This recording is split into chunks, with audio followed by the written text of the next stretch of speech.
अगर वाकई दिल से दुआ है तो रब रास्ते बनाएगा। अब मैं आपको एक वाकया सुना, एक डॉक्टर का बड़ा ही जबरदस्त वाकया मैंने किताब में पढ़ा। डॉक्टर अहमद उस शख्स का नाम था। एक कंट्री में वो बड़ा जबरदस्त डॉक्टर था और one of the biggest doctor of that country. हुकूमत ने प्लान किया कि उस डॉक्टर को कंट्री का सबसे बड़ा अवार्ड देना है, सबसे बड़ा इनाम।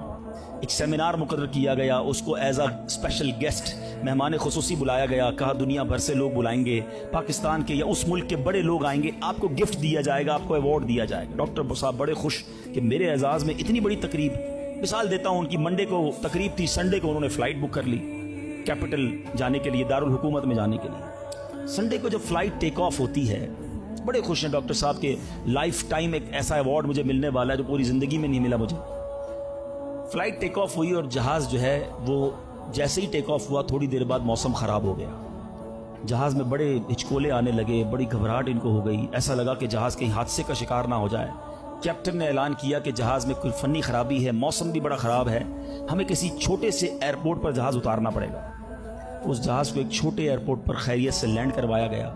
सब लोगों ने सुकून का सांस लिया। डॉक्टर साहब परेशान थे कि मुझे आज किसी सूरत भी कैपिटल दारुल हुकूमत पहुंचना है, कल अवार्ड मेरे लिए, सारी दुनिया आनी है और मैं नहीं पहुंच सका। डॉक्टर साहब वेट करते रहे कि अब कब उड़ेगा।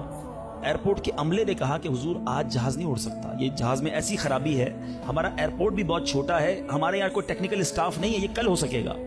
डॉक्टर साहब कहे मैं मर जाऊंगा, बहुत बड़ा प्रॉब्लम हो जाएगा, मुझे कल बहुत बड़ा अवार्ड मिलना है, मुझे कैपिटल पहुंचना जरूरी है। देखें अगर आपने वाकई वहां पहुंचना है ना तो इसका आसान हल ये, आप गाड़ी किराए पे ले, जहां जाना है वो 6-7 घंटे की ड्राइव है, आप रात तक पहुंच जाएंगे, आप जहाज का इंतजार ना करें। डॉक्टर साहब को मशवरा समझ आया, रेंट अ कार ली, गाड़ी ड्राइव करना शुरू की। सारे रास्ते में बारिश, बिजली चमक रही है, अकेला ड्राइवर गाड़ी चला रहा है डॉक्टर साहब। अचानक उसको समझ ही नहीं आई, रास्ता पहली बार था, वो किसी अननोन रास्ते पर चढ़ गया, मोटरवे से उतरकर किसी छोटे रास्ते पे चला गया। चलते चलते चलते बारिश जबरदस्त, भूख ज्यादा लगी। डॉक्टर को एहसास हो गया कि मैं गलत रास्ते पर आ गया। अब बारिश भी इतनी, भूख से बुरा हाल। देखा एक छोटा सा घर, उसमें बल्ब जल रहा था। उस डॉक्टर ने गाड़ी में पार्क की, दरवाजा नॉक किया। एक बूढ़ी खातून बाहर निकली। कहा बेटा कौन हो? कहा माँ जी रास्ता भूल गया हूँ, बारिश बहुत है। कहा बेटा अंदर आ जाओ। उस खातून ने जो घर में खाना बना था डॉक्टर को पेश किया। डॉक्टर अहमद को भूख बड़ी लगी थी, खाना खा लिया। अब उस बूढ़ी माँ के पीछे डॉक्टर ने देखा एक जवान बेटा बिस्तर पर लेटा है। कहा माँ जी ये कौन है? कहा बेटा मेरा पोता है, शदीद बीमार है, मैं गरीब औरत हूँ, मगर मेरे पोते को तो मेरी जिंदगी का सहारा एक ऐसी बीमारी हो गई है, हमारे गांव में मैंने कई डॉक्टरों को दिखाया है, डॉक्टर कहते हैं कि इसका इलाज पाकिस्तान में एक ही डॉक्टर है जिसका नाम डॉक्टर अहमद है, वही कर सकता है।